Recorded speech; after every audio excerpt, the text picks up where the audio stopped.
नमस्कार.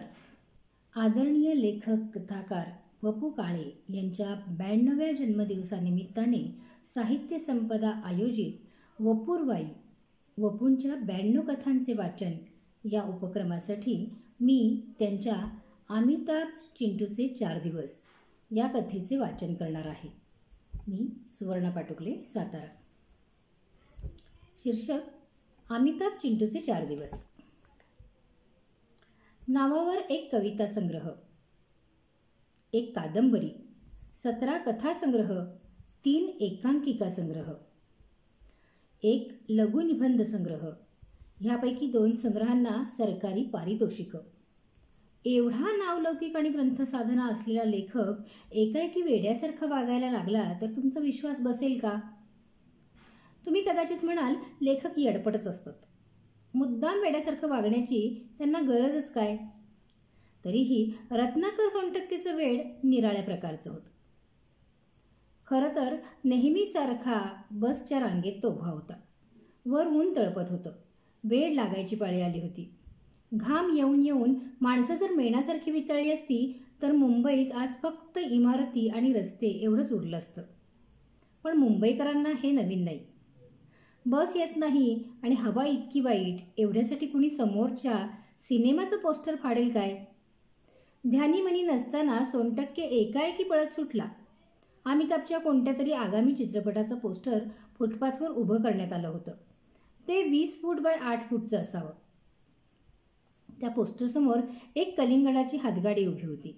रत्नाकर प्रथम गाडीकडे धावला. त्याने गाडीवरची मोठी सुरी उचलली आणि पोस्टरवर 4-5 चेहरे झळकत होते, पण रत्नाकरचा रोग फक्त अमिताभवर होता. त्याने हा म्हणता अमिताभचा चेहरा पोस्टरवरून वेगळा केला. कंपनीची माणसं धावली. कंपनीचाच ट्रक तिथं उभा होता. त्या 7-8 माणसांनी रत्नाकरला ट्रकमध्ये टाकलं. ड्रायव्हरनं ट्रक सुरू केला. हिंदी चित्रपट तर सोडाच, पण रत्नाकर सिनेमाची पोस्टर पण बघत नसे. सोहराब मोदी, बॉम्बे टॉकीज, प्रभात, नवयुग, हंस वगैरे कंपन्यांनी पेश केलेल्या एकाहून एक वरचढ चित्रपटांचा जमाना कधीच संपला होता. गल्ला हा शब्द त्या काळात देव झाला नव्हता. कलेच्या निर्मितीबद्दल अशी एक तळमळ होती, त्याचबरोबर काहीतरी सांगण्याची ओढ होती. पण रत्नाकरच्या मते तो जमाना संपला होता. तसं सगळंच चांगलं संपलेलं होतं. उत्तम क्रिकेट उतरायला लागलेलं होतं. कर्तबगार पत्रकार उरले नव्हते. उत्तम नाटक, उत्तम संगीत, फार कशाला आदरानं मान वाकवावी असे नेते पण उरले नव्हते. सगळीकडं केवळ गोंधळ. सगळ्या राष्ट्राचाच हिंदी सिनेमा झाला होता.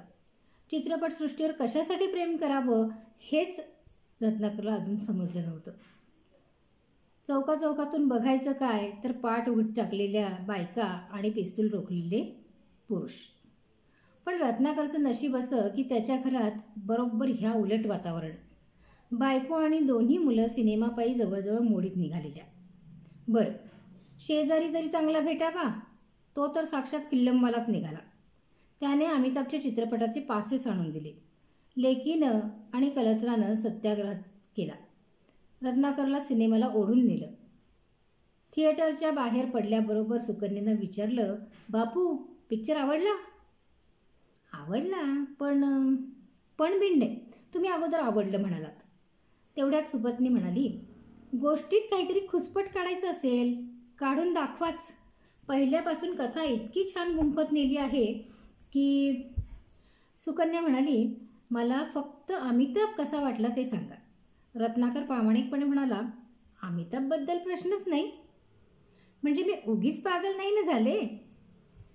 सुकन्या प्रश्न विचारते तो सुपत्नी म्हणाली, मी काय म्हणतेस, आम्ही दोघी असं विचार. लग्नात नातीचरामी शपथ घेणाऱ्या बायकोकडे पाहत रत्नाकर मुद्दाम म्हणाला, पण काय? कथा पटत नाही. काय नाही पटलं तुमच्या त्या अमिताभला? सुकन्या म्हणाली, आई बघा, तुमच्या म्हणतायत मुद्दाम. सुपत्नी शांतपणे म्हणाली, म्हणू देत, तो आपलाच आहे, सांगा पुढं. रत्नाकर म्हणाला, त्याला म्हणे ब्रेन ट्यूमर होतो. हो, आणि ऑपरेशनमध्ये तो मरण्याची शक्यता असते. म्हणूनच तो खुनी माणसाचा शोध लावून 1 लाख रुपये आईला मिळवून द्यायला निघतो. अर्थातच थोड्या अवधीत जास्त पैसे मिळवून द्यायचे म्हणजे. अरे पण काही वाचतंय का? सुकन्येनं विचारलं. म्हणजे कसं? रत्नाकर म्हणाला, मला जेव्हा हार्ट अटॅक आला होता तेव्हा तो रामन राघवन सापडत नव्हता. मी तेव्हा चांगली नोकरी सोडून त्या रामन राघवच्या मागे लागलो असतो तर. सुपत्नी लेकीला म्हणाली, ऐकलंस ना, अमिताभला चांगलं म्हणायचं नाही म्हणून स्टोरीवर घसरतील. सुकन्या म्हणाली, बापू, लेखकानं स्टोरी तशी लिहिली यात अमिताभची काय चूक? तुम्ही त्याच्या कामाबद्दल बोला. रत्नाकर म्हणाला, मी लेखक आहे, माझं लक्ष स्टोरीकडे असतं. आपल्या मनात कोणताही जुना चित्रपट रेंगाळतो तो त्यांच्या स्टोरीमुळेच. म्हणूनच कथा लॉजिकल हवी. जेवायला गेल्यानंतर स्वयंपाकच चांगला व्हायला हवा. वाढपी कसा स्मार्ट होता पण. सुपत्नी म्हणाली, हिंदी सिनेमा म्हटल्यावर काही गोष्टी गृहीत धरायला हव्यात. रत्नाकर म्हणाला, हिंदी सिनेमा म्हटल्यावर मी सगळंच गृहीत धरायला तयार आहे. अमिताभसारख्या खुनी माणसाचं ऑपरेशन करायला डॉक्टर तयार होत नाहीत म्हणून आरशात बघून बघून अमिताभने स्वतःच आपल्या मेंदूवर शस्त्रक्रिया केली असे जरी दाखवलं तरी. आता बघ, टोकाला नेतील. आणि आई, मगाशी त्याला वाढपी म्हणाले. तेच, बायकांना मत्सरी म्हणायचं पण पुरुष पराकोटीचे मत्सरी असतात. आपण दोघी अमिताभवर जीव टाकतोय ना, ते असंच बोलणार. पण तरीही सांगते, अमिताभ तो अमिताभ, त्याची सर. म्हणूनच असली बंडल भूमिका केली. मी असल्या स्टोरीत कामसुद्धा केलं नसतं. सुकन्येनं विचारलं, बापू, तुमची तरी प्रत्येक कथा परफेक्ट असते का हो? जाऊ दे बेटा, त्यांच्या नादी लागू नकोस. घरी गेल्याबरोबर जेवण करायची, तडक टेबल गाठायचं आणि बरेच दिवस रेंगाळलेली कथा पुरी करायची असं रत्नाकरनं ठरवलं. पुढं काय लिहायचं याची सगळी जुळणी तयार होती. तटबंदीपाशी सगळं सैन्य इशाऱ्याची वाट बघत थांबावं असे विचार खडे होते. फक्त वेस उघडायची खोटी होती. पण तेवढा आनंदही त्याच्या मालकीचा राहिला नाही. घरात पाऊल पडताच पाठोपाठ पडोसी हात आला. ऑथर, पिक्चर कैसा था? अच्छा था, रत्नाकरनं रीत म्हणून उत्तर दिलं. पिक्चर आवडलं म्हटलं की पुढचं संभाषण टळलं आणि नाही आवडलं म्हटलं की चर्चा आली, चिकित्सा आली, वादविवाद आला. ह्या गोष्टींना मूड नव्हता. तटबंदीपाशी सैन्य तयार होतं. इतकंच नव्हे तर हळूहळू ते अशांत व्हायला लागलं होतं. नंतर रत्नाकरच्या ध्यानात आलं की पडोसीनं देखील हा प्रश्न आपल्याला केवळ रीत म्हणूनच विचारला होता. त्याचे खरे चाहते दुसरेच होते. आणि त्यानंतरचा 1.5 तास अमिताभ आणि अमिताभ ह्याशिवाय दुसरी बात नव्हती. सुकन्येचं ठीक होतं, पण व्हॉट अबाउट सुपत्नी? ती आता पत्नी नव्हतीच, तिची कन्याच झाली होती. क्षणभर रत्नाकरला वाटलं की अमिताभबद्दल बोलताना तिचं केवळ वयच नव्हे तर 15-20 पौंड वजनही कमी झालेलं आहे. रत्नाकरच्या पोटात कावळे आणि तटबंदीपाशी सैन्य कोकलत होतं. पण पडोसी सुकन्या आणि सुपत्नी अमिताभमध्ये हरवली होती.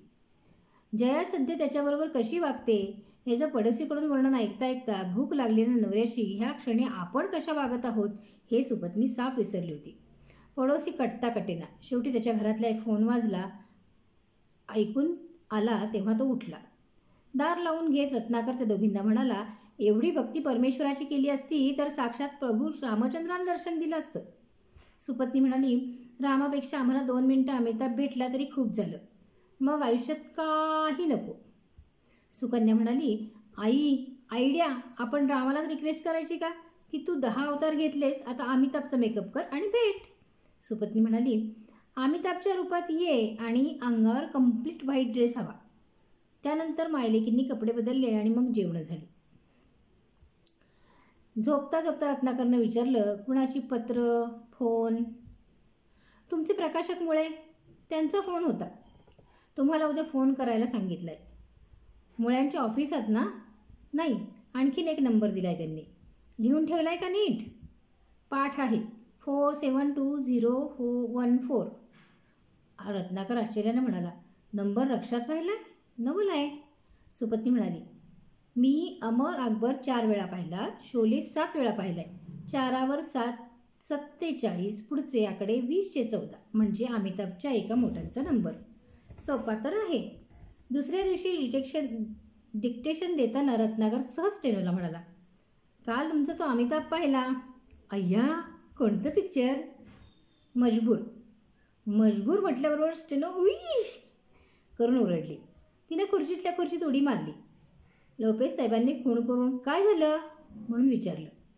तुम्ही पण अमिताभच्या फॅन दिसताय. मी एकटी नाही, आम्ही सगळ्या.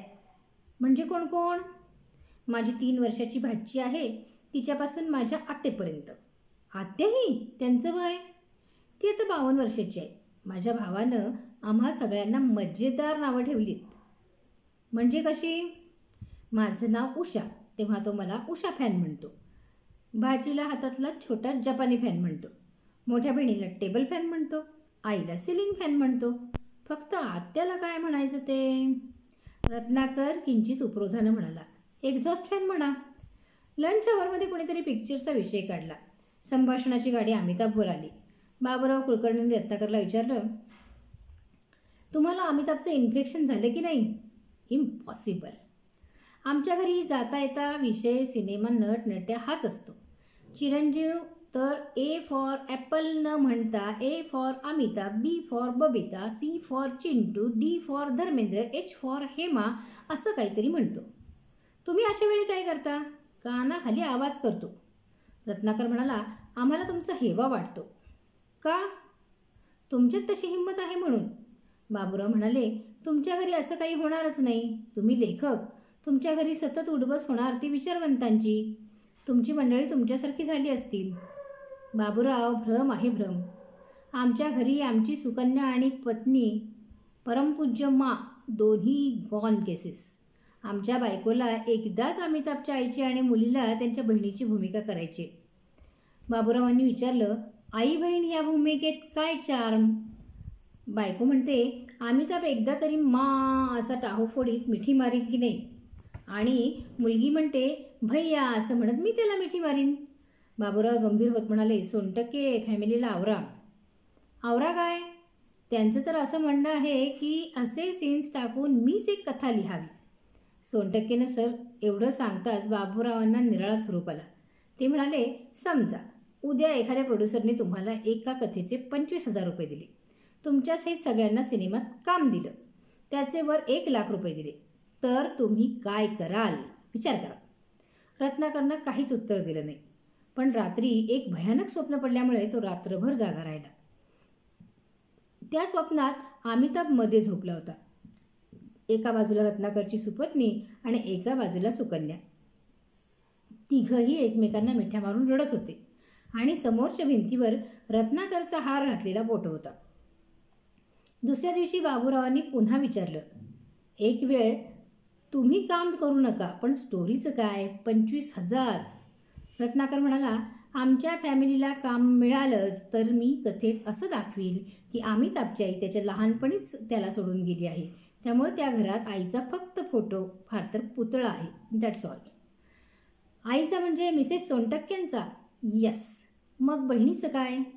आई गेली याचा धक्का सहन न होऊन ती परागंदा होते आणि एकटीच आफ्रिकेच्या जंगलात गात गात भटकते. बाबूराव म्हणाले, सोनटक्के, तुमची सुटका नाही. तुमची बायको आणि मुलगी नक्की एकदा मिठी मारणार. कशी काय? हे हिंदी प्रोड्युसर तुम्हाला न सांगता ह्याच कथेत एक ड्रीम सिक्वेन्स टाकतील. त्यात सगळे एकमेकांना भेटतात असं दाखवतील. रत्नाकर वैतागून म्हणाला, जाऊ दे बाबूराव, छळू नका. मी छळत नाही, पण सोनटक्के, फॅमिलीला आवरा. रत्नाकरनं विचारलं, कसं आवरायचं? मी आवरतो तसं. म्हणजे झोडपायचं? प्रत्येक वेळेस झोडपावं लागत नाही. मुळमुळीत धोरण मात्र अजिबात उपयोगी नाही. मी एकही हिंदी सिनेमा बघत नाही. घरातल्यांना बघून देत नाही. ट्रान्झिस्टर मी घरात असताना लावायचा नाही अशा माझ्या ऑर्डर्स आहेत. फिल्मी साप्ताहिक मासिकं दिसली तरी मी फाडून टाकतो. सिनेमा नटनट्या ह्यावर चर्चा करायला बंदी आहे. सिनेमाचं हे विष मुळासकट उपटलं पाहिजे. TV छायागीत त्यांचं काय करता? माझ्या घरात TV नाही. मी तो कधी घेणारही नाही. रत्नाकर म्हणाला, चित्रपट हे फार जबरदस्त माध्यम आहे. जनमानसावरची पकड. बाबूराव म्हणाले, त्याला वर्तमानपत्रवाले जबाबदार आहेत. त्यांनी नटनट्यांचे विलक्षण स्तोम माजवलेलं आहे. ते त्यांचे फोटो छापतात, मुलाखती छापतात, लफडी पण डौलात छापतात आणि नटनट्यांच्या भानगडींवर फार रसिकतेनं माणसं बोलतात. त्यातही बायकांचं प्रमाण जास्तच आहे. स्वैराचाराची ज्यांना जास्तीत जास्त चिड यायला हवी त्यांनाच त्याची लज्जत वाटते. तेव्हा सोनटक्के, फॅमिलीला आवरा. तेवढ्यात रत्नाकरला भेटायला कोणी पाहुणे आले म्हणून बाबूराव निघून गेले. रत्नाकरचं व्याख्यान ठरवण्यासाठी कोल्हापूरहून काही मंडळी आली होती. नमस्कार चमत्कार झाल्यावर 4 डिसेंबरचा रविवार रिकामा आहे का असे त्यांनी त्यांना हवं होतं. रत्नाकर म्हणाला, 3 किंवा 4 कोणती तरी एक तारीख गेलेली आहे, आता आठवत नाही. मग त्याच्या पुढची फोन करून सांगतो. रत्नाकरने घरी फोन लावला. सुपत्नी फोनवर येताच त्याने विचारलं, पुण्याच्या संस्थेची व्याख्यानासाठी कोणती तारीख दिली आहे ते बघ. त्याला जोडून जमलं तर कोल्हापूरला जाईल. कुणी आलंय का तिकडे? हो, इथं समोरच आहेत. 1 मिनिट. 1 मिनिटाने पलीकडून उत्तर आलं, तुमचा पुण्याचा कार्यक्रम ना? सांगते. किती परफेक्ट इन्फॉर्मेशन ठेवते बघा. सांग लवकर. अमिताभ जयाच्या लग्नाच्या वाढदिवसाच्या 2 दिवस अगोदर आहे. बऱ्याचशा चिडलेल्या अवस्थेत रत्नाकर घरी आला तर घरात फार वेगळंच वातावरण. सुकन्या आणि त्याहीपेक्षा सुपत्नी अत्यंत प्रसन्न चेहऱ्याने सामोरी आली. रत्नाकरला अतिशय आवडणारी साडी सुपत्नीच्या अंगावर होती. सुकन्या रत्नाकरसाठी चहा करायला गेली. सुपत्नी संधी साधून पटकन जवळ आली. रत्नाकरचं धावतं चुंबन घेतलं. रत्नाकर पृथ्वीवर यायच्या आत सुपत्नी म्हणाली, एक रिक्वेस्ट करणार आहे, करू? कर. फक्त 2च तासांसाठी आपल्या घरात शूटिंग करायची परवानगी द्याल. शूटिंग? फक्त 2 तास? घड्याळ लावून 2 तास. आणि विशेष काही नाही, शेट्टीचा नोकर दार उघडतो, अमिताभ त्याला एक ठोसा मारतो, तेवढ्यात शेट्टी बाहेर येतो. शेट्टी आणि त्याची मारामारी होते. शेवटी अमिताभ शेट्टीला खिडकीतून फेकून देतो. बस, इतकंच. इतकंच? मग त्यांना आपलंच घर का हवंय? तसं काही नाही. मेनननं विचारलं. मी म्हणाले, ह्यांना विचारून सांगते. तेवढ्यात सुकन्येनं मिठी मारली. बापू प्लीज परवानगी द्या ना. तुम्ही हो म्हणालात तर मला अमिताभला जवळून पाहायला मिळेल. आणि आईला? सांग, आईला काय? तिला तिच्या हातचं बैंगन भरता अमिताभला खायला घालता येईल. नेहमीप्रमाणेच रत्नाकर विरघळला. रत्नाकरच्या घरात एक नवं चैतन्य खेळू लागलं. कधीही जिने न उतरणारी सुपत्नी स्वतः उत्साहानं खाली उतरली. 2 किलो वांगी घेऊन आली. दुसऱ्या दिवशी सकाळी बैंगन भरत्याच्या वासाने दरवळून निघाली. पण सिनेमावाल्यांपैकी एकही जण रत्नाकरच्या घरी फिरकला नाही. पडोसीनं शांतपणे सांगितलं, डेट पोस्टपोन हो गई. 2 किलोचं केलेलं बैंगन भरता रत्नाकर सतत 3 दिवस संपित होता. एकदा शिजवलेला पदार्थ 3-3 दिवस खराब होऊ न देणारा फ्रीज रत्नाकरला दैत्यासारखा वाटला. बियर चिल्ड करून आपल्याला म्हातारीच्या कापसासारखं हलकं फुलकं करतो तोच हा फ्रीज ह्याचाही त्याला विसर पडला. 3ऱ्या दिवशी रात्री तो भरता भरता म्हणत जागा झाला. सांगितलं होतं त्याच्या 9व्या दिवशी कंपनीच्या माणसांनी रत्नाकरच्या घराचा ताबा घेतला. त्यांनी प्रथम गॅलरीला लावलेलं लोखंडाचं ग्रिल तोडून काढलं. भिंतीवरच्या वॉलपेपरवर कोळशानं रेघा मारल्या. रत्नाकरचा सरकारी बक्षीस घेतानाचा फोटो काढून तिथं अंगावरचे कपडे उतरवणाऱ्या बाईचं चित्र लटकवून टाकलं. आणि सर्वात कहर म्हणजे एका कोपऱ्यात अमिताभचा 6 फूट उंचीचा एक पुतळा ठेवून दिला. शूटिंगसाठी घर वापरायला दिल्याबद्दल अमिताभचा पुतळा ते त्याच घरात बक्षीस म्हणून ठेवणार होते. हे समजल्याबरोबर सुकन्येनं आणि सुपत्नीनं तो पुतळा स्वच्छ करायचे दिवस दोघीच वाटून घेतले. त्या कंपनीच्या माणसांपैकी ज्या एका माणसाजवळ ब्रीफकेस होती त्या माणसाला सुकन्येनं अमिताभचे फोटो आहे का विचारल्यावर कुणाला काय हवं असतं ह्याची अचूक पारख असलेल्या त्या मुरब्बी माणसानं निरनिराळ्या आकाराचे 30-35 फोटो तिला दिले. संध्याकाळी रत्नाकर घरी आला. रत्नाकर सोनटके ह्या विख्यात लेखकाचे ते घर आहे अशी एकही खूण तिथं राहिली नव्हती. दरवाजावरची रत्नाकरची पाटी नाहीशी झाली होती आणि खडूनं वेड्यावाकड्या अक्षरात शेट्टी असं खरडण्यात आलं होतं. वॉलपेपरची अवस्था पाहून रत्नाकर अवाक झाला. समोरच्या बाईचं चित्र पाहून तो दिग्मूढ झाला.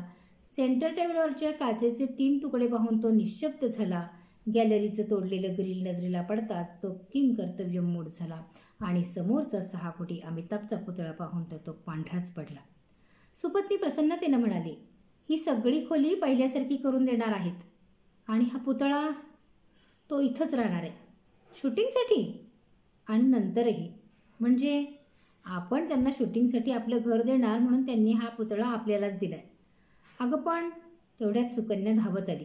बापू अगोदर आज चला, तुम्हाला चम्मालध दाखवते. रत्नाकर आत गेला आणि त्याला लहानपणची उंदराची गोष्ट आठवली. काळे उंदीर, गोरे उंदीर, लहान उंदीर, मोठे उंदीर, त्याचप्रमाणे सगळीकडे अमिताभचे फोटो पसरले होते. भिंतीवर, खिडकीवर, कपाटात त्या सगळ्या गोष्टीतल्या बासरीवाल्याप्रमाणे आपणही एक बासरी घ्यावी आणि फिल्म इंडस्ट्रीतल्या सगळ्या नटनट्यांना घेऊन. तेवढ्यात सुकन्या म्हणाली, बापू, मी आणि आई अमिताभबरोबर फोटो काढून घेणार आहोत आणि मग मी कॉलेजातल्या सगळ्या मैत्रिणींना तो फोटो दाखवून जळवणार आहे. रत्नाकर म्हणाला, अमिताभसुद्धा तेच करणार आहे. काय? तुमच्या दोघींचे फोटो दाखवून संजीव कुमार मुकरीपर्यंत सगळ्यांना जळवणार आहे. दुसऱ्या दिवशी कंपनीच्या माणसांनी घर गजबजून गेलं. 5-6 मोठमोठाले दिवे आले, स्विचबोर्ड आला, सापाच्या वेटोळ्याप्रमाणे सगळीकडे दिव्यांच्या वायर्स पसरल्या. मग कॅमेरा आला, मेकअपचं सामान आलं, manager, cameraman, assistant, director, Khanna, त्याशिवाय मारामारी कशी करायची हे सांगणारा एक डायरेक्टर. त्याने फक्त मारामाऱ्या लावून द्यायच्या आणि मग स्वतः शेट्टी आला, ज्याला अनेकदा लोखंडी सळ्यांनी रक्तबंबाळ होईपर्यंत मारण्यात आलं होतं. 25-30 ठिकाणी सूर्यांनी भपसलं होतं. उषा किरणच्या 21व्या मजल्यावरून फेकण्यात आलं होतं. गोडाऊनची भिंत आणि ट्रक यामध्ये चिरडण्यात आलं होतं आणि तरीही तो पुन्हा पुन्हा जिवंत होत तो तुळतुळीत डोक्याचा शेट्टी रत्नाकर समोर उभा राहिला. फिल्मवाल्यांपैकी प्रत्येकाशी पडोसीने रत्नाकरची ओळख करून दिली. जन्मात ज्याचं तोंड पाहिलं नव्हतं आणि नंतर पुढे दिसणारही नव्हतं, त्या प्रत्येकानं शेकहँड करीत म्हटलं, आपसे मिलकर बहुत खुशी हुई. शेट्टीला शेकहँड करता करता त्यातल्या त्यात धोरण ठेवून रत्नाकरने डावा हात पुढं केला. न जाणो शेकहँड करताना 2-3 बोटांचा चेंदामेंदा झाला तर आयुष्यात हातात पेन धरायला नको. संध्याकाळी 6 वाजता रत्नाकर घरी आला. शूटिंग संपलं असणार ही त्याची अपेक्षा, पण तसं झालं नव्हतं. घराबाहेर 2000च्या आसपास माणसं उभी होती. पोलिसांच्या 3 गाड्या बंदोबस्तासाठी तिथंच थांबल्या. आगे का घुसते हो, असं म्हणत जमावानं 3 वेळा आणि नंतर प्रत्यक्ष एका पोलिसानंच रत्नाकरला मागं खेचलं. कोणत्या तरी पोलिसाला रत्नाकर इथला मालक असल्याचं कोणीतरी सांगितलं. त्याच्या मदतीनं रत्नाकर स्वतःच्या घरी आला. घराची अवस्था आणखीच बघवत नव्हती. मारामारीचा सीन संपला असावा. सगळीकडे काचाच काचा होत्या. सोफा सेटमधला कापूस बाहेर आला होता. बापू, धम्माल आली. प्रोडक्शनवाल्यांपैकी एकानं अमिताभची आणि रत्नाकरची ओळख करून दिली. सबंध दिवस धुडुगूस घालूनही शूटिंग आटोपलं नव्हतं. शेट्टीबरोबरची मारामारी आटोपली होती. शेट्टीचा नोकर दार उघडतो आणि अमिताभ त्याला पहिली फाईट मारतो, एवढंच शूटिंग घ्यायचं राहिलं होतं. नेमकं नोकराचं काम करणाराच आला नव्हता. 3 वेळा कंपनीची गाडी त्याला आणायला गेली होती, पण तो सापडला नव्हता. ऐन वेळेला कुणाला उभं करायचं हा प्रॉब्लेम होता. नाहीतर एवढ्या एका सीनसाठी दुसऱ्या दिवशी पुन्हा यावं लागणार होतं. आणि ती कल्पना कुणाच्या सुपीक डोक्यातून निघाली समजलं नाही, पण अमिताभनं प्रत्यक्ष रत्नाकरला विचारलं, if you don't mind, why don't you act with me. सर्वांनी रत्नाकर भोवती गिल्ला केला, फेर धरला. सुपत्नी आणि सुकन्याला तर हर्षवायू व्हायची वेळ आली. अमिताभसारख्या कलावंतांकडून एक थप्पड खाणं ही एक परम भाग्याची घटना होती. बरं, ती थप्पड ही अपाय करेल अशी नव्हती. नुसती मारल्याची ॲक्शन, बाकी सगळं बॅकग्राऊंड म्युझिकवर मारून येणार. पण या सर्व निवेदनापेक्षा, समर्थनापेक्षा रत्नाकरला हो म्हणावं लागलं त्याचं कारण निराळं होतं. तो मारामारीचा सीन संपेपर्यंत ती खोली काचेच्या पसरलेल्या तुकड्यांसह तशीच ठेवावी लागेल असं मॅनेजर म्हणाला आणि ही बिनभरवशाची माणसं 4 दिवस फिरकलीच नाहीत तर. Light on, taking, camera go, action. पढवलेल्या सूचना लक्षात ठेवीत रत्नाकरने दरवाजा उघडला. अमिताभ आत आला. त्याचा एक हात वर गेला आणि रत्नाकर शुद्धीवर आला तेव्हा खोलीत सुपत्नी, सुकन्या, कॉलनीतलाच त्याचा फॅमिली डॉक्टर, पडोसी मेनन आणि कंपनीचा प्रोडक्शन मॅनेजर एवढीच माणसं होती. अमिताभच्या एकाच फाईटनं रत्नाकरच्या 8 फुटांवर जाऊन पडला होता आणि त्याचा एक अर्धा दात तुटला होता. तिसऱ्या दिवशी रत्नाकर उरलेला अर्धा दात काढायला डेंटिस्टकडे गेला. बरोबर सुपत्नी अगत्यानं गेली. डेंटिस्टने 5 मिनिटात दात काढला. त्याबरोबर सुपत्नी म्हणाली, तो दात फेकू नका, मला साफ करून द्या. का? वार्धक्यानं पडलेला दात नाही तो. त्या अर्ध्या दातामागे माझ्या तशाच काही भावना आहेत. एक हात गालफाडावर असल्याने रत्नाकर गप्प होता. नंतरच्या 2 दिवसात येणाऱ्या जाणाऱ्यांनी सळो की पळो केलं. अमिताभचा पुतळा पाहायचा, शूटिंगचं वर्णन ऐकायचं, एका थपडेत रत्नाकरचं काय झालं ते सुपत्नीने सांगायचं आणि शेवटी पडलेला दात बघण्यासाठी रत्नाकरला आ करायला लावायचं. अमिताभची आठवण म्हणून त्याने पाडलेल्या दाताचं आपण लॉकेट करणार हे जेव्हा सुपत्नीनं कोणाला तरी सांगितलं होतं तेव्हा मात्र सहनशीलतेचा पत्नीकडे पलीकडे मामला गेला होता. विलक्षण उकाडा, बस वेळेवर नाही आणि तेवढ्याच समोर लक्ष गेलं तर अमिताभ मोठा आ करून हसतोय. आपणच ठोसा मारून पाडलेल्या दाताला तो हसतोय असं क्षणभर रत्नाकरला वाटलं आणि तो पोस्टरकडे धावत सुटला. ट्रक प्रथम स्टुडिओत गेला. बाहेरच उभा राहिला. कोणीतरी एक जण आत जाऊन आला. नंतर सरळ ट्रक पोलीस कमिशनरच्या ऑफिसात गेला. कंपनीचा माणूस जेव्हा साहेबांना आपण आल्याची वर्दी द्यायला निघाला तेव्हा रत्नाकरला काय वाटलं कुणास ठाऊक. त्यानं आपलं व्हिजिटिंग कार्ड आत पाठवलं. स्वतःची खुर्ची सोडून कमिशनर दाभोळकर रत्नाकरला सामोरे आले. हस्तांदोलन करीत त्यांनी रत्नाकरला आपल्याजवळ बसून घेतलं. तसं करता करता त्यांनी बेल वाजवली. शिपाई आत येताच त्यांनी फोटोग्राफरला बोलवायला सांगितलं. रत्नाकरचा चेहरा खरकन उतरला. आता फोटोसहित वर्तमानपत्रात जाहीर वरात निघणार. फोटोग्राफर आले. कमिशनर म्हणाले, नेहमीसारखे फोटो नकोय, पकडून द्या किंवा वॉन्टेडसारखा नकोय. एक झक्कास पोर्ट्रेट जे घरात लावता येईल हवंय. रत्नाकरला दाभोळकरने रिलॅक्स व्हायला सांगितलं. फोटो निघाला. फोटोग्राफर गेला. मिस्टर सोनटक्के, आता बोला. तुम्हाला काय घडलं ते? Just forget it. सध्या नवीन काय लिहित आहात ते सांगा. खुर्ची, ह्या राजकीय कादंबरीनंतर तुम्ही गप्प आहात. तुम्ही ही राजकीय कादंबरी वाचली होती? भले. मी त्या कादंबरीच्या 16 प्रती विकत घेऊन माझ्या जेवढ्या मित्रांनी खुर्च्या अडवल्या आहेत त्या सगळ्यांना वाटल्या होत्या. त्या कादंबरीची एक प्रत आताही माझ्या ड्रॉवरमध्ये आहे. I am your fan. बोलता बोलता दाभोळकर उठले. त्यांनी टेबलावरचा ड्रॉवर उघडला आणि रत्नाकरला प्रत काढून दाखवली. तुमच्या एक चांगल्यापैकी फोटो संग्रही हवा होता. आज योग आला.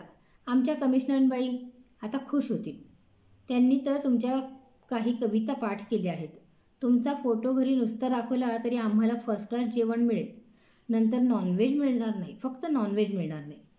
त्यांना आवडत नाही? आवडत नाही? अहो, माझ्यापेक्षा ती चहाबाज आहे खाण्यात. पण आता तिनं नॉनव्हेज सोडून दिलं.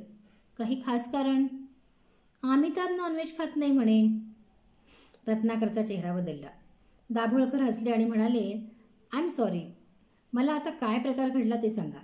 प्रोडक्शन मॅनेजर माझा दोस्त आहे. त्याने मला डायरेक्ट फोन केला. मधली माणसं प्रकरण दाबून टाकतील नाहीतर रेंगाळत ठेवतील म्हणून त्याने मला डायरेक्ट फोन केला. तुमचं कार्ड पाहिलं आणि मी चाटच पडलो. तिवारीनं मला कळवलं म्हणून बरं झालं. आता सांगा, व्हॉट्स द मॅटर? रत्नाकरनं जे जे घडत गेलं ते सांगितलं आणि शेवटी चिडून विचारलं, एका बुद्धिनिष्ठ विचारप्रवर्तक माणसाच्या सहवासात ही माणसं राहतात, पण त्यांच्यात काही बदल नाही. लॉकेटमध्ये दात बसवणार म्हटल्यावर हे कसं सहन होईल? दाभोळकर गप्प होते. पण आता रत्नाकरला दम निघत नव्हता. दाभोळकरासारख्या मोठ्या ऑफिसरला कुणाची बाजू पडते हे ऐकायला तो उत्सुक होता. दाभोळकर म्हणाले, तुम्हाला पोस्टर फाडावं असं वाटलं ह्यात नवल नाही. रत्नाकर म्हणाला, खरं म्हणजे माझ्या हातून ही आताताई गोष्ट कशी घडली हे मी सुद्धा सांगू शकणार नाही. मीच असा का वागलो असाही मला प्रश्न पडलाय. दाभोळकर म्हणाले, इनफॅक्ट तुम्हाला अमिताभचं पोस्टर फाडायची संधी मिळाली हे फार बरं झालं. रत्नाकर चमकून म्हणाला, दाभोळकर साहेब, तुम्ही माझी चेष्टा करताय? मुळीच नाही. मला एकच गोष्ट सांगा, पोस्टर फाडणं हे योग्य की अयोग्य हे नंतर बघू. तुम्हाला थोडं तरी बरं वाटलं ना? नाही कशाला म्हणू? पण अर्थात हे समाधान निरर्थक आहे. दाभोळकर पटकन म्हणाले, पोस्टर फाडणं जेवढं निरर्थक समाधान आहे तेवढंच निरर्थक दाताचं लॉकेट बनवणं हेही. पण ह्या निरर्थक समाधानावर माणूस जगत असतो. अशी निरर्थक जागा आयुष्यात निर्माण व्हायला हवी. तुम्ही पोस्टर फाडलं नसतं तर कशावरून त्या शेजारावर हात उगारला नसतात? रत्नाकर गप्प होता. दाभोळकर पुढे म्हणाले, तुम्ही खूप मोठे लेखक आहात. काही निश्चित मूल्यांचा तुम्ही तुमच्या लेखनातून सातत्याने उच्चार करीत असता. तेव्हा माणूस या विषयावर मला काही सांगायचा अधिकार नाही. पण वरिष्ठ पोलीस अधिकारी म्हणून माझ्या व्यवसायात मी जे अनुभवलं त्याबद्दल सांगू का? रत्नाकर पटकन म्हणाला, अवश्य. माणसाचं मन फार विचित्र असतं. त्याच्या मागण्यासुद्धा तशाच असतात. त्या मागण्या ज्याच्यात त्याला आकलन होत नाहीत. पण एक नक्की, कोणतं ना कोणतं वेड त्याला हवं असतं आणि ते जरुरीचं पण आहे. तुम्ही एखाद्या माणसाला वेड कशाचं आहे ह्यावर चर्चा करीत बसता. मला त्या वेडापेक्षा माणसाचा वेड होण्याची वृत्तीची मजा वाटते. ती वृत्ती महत्त्वाची. माणसं म्हणून शांत असतात. नाहीतर माणसांनी आगी लावल्या असत्या. आता तुमच्याच घरात बघायला, घरातलं पहा. अमिताभच्या वेळात त्या दोघी जर हरवल्या नाही तर तुमचं जीणं नकोसं करतील त्या. खरं 100% तुमच्या त्या दोघी प्रमाणाबाहेर समरस झाल्या तर त्याचा तुम्हाला जास्त उपद्रव होईल. तुम्ही एक ओळ लिहू शकणार नाही. मी तर म्हणतो हे वेळ जोपासायला हवीत. कोणतं ना कोणतं फ्रस्ट्रेशन विसरण्याच्या त्या गोळ्या आहेत असं समजा. पण सिनेमा नटाचं वेड त्यासारखं सेफ वेड नाही दुसरं. तुमची बायको अमिताभच्या प्रेमात पडली म्हणून तुम्ही निर्धास्त आहात. ती जर शेजाऱ्यावर प्रेम करायला लागली तर अमिताभपर्यंत तुमची बायको पोचणार नाही हे तुम्हाला नक्की माहीत आहे. म्हणूनच तुम्ही शांत आहात. तुमचा दात अमिताभने पाडला म्हणून तुम्ही गप्प आहात. शेजाऱ्याकडून तुम्ही थप्पड खाल का? रत्नाकरने मध्येच विचारलं. पण माझ्या बायकोला कसलं फ्रस्ट्रेशन असेल? दाभोळकर म्हणाले, हे कसं सांगता येईल? त्याही सांगू शकणार नाहीत. पण सत्य मात्र अबाधित आहे. पुरुष असो बाई असो दोघं सौंदर्यपूजक असतात. अमिताभवर पोरीबाळी का मरतात? स्टेनोच्या अत्याची आठवण होऊन रत्नाकर म्हणाला, म्हाताऱ्यासुद्धा? होय, म्हाताऱ्यासुद्धा. कारण तो देखणा आहे, राजबिंडा आहे, पुरुष आहे. सिनेमात त्याला नेहमी शक्तिवान दाखवतात. शक्ती आणि सौंदर्य दोन्हीचं दर्शन एकत्र होतं. बायकांना दुसरं काय हवं असतं? आणि खरं सांगू, यू विल नॉट बिलीव्ह, मी जसा तुमचा फॅन आहे तितकाच तसा अमिताभसाठी पण वेडा होतो. तो चांगलं तर दिसतोच, पण असं म्हणतात की तो मारामारी करताना डमी वापरत नाही. रत्नाकर गालावर हात ठेवत म्हणाला, डमी वापरत नाही आणि मारामारी पण खोटी करत नाही. Oh, I am sorry. It's all right. माझ्यावर रागावलात का? नाही, तुम्ही चांगलं बोलत आहात.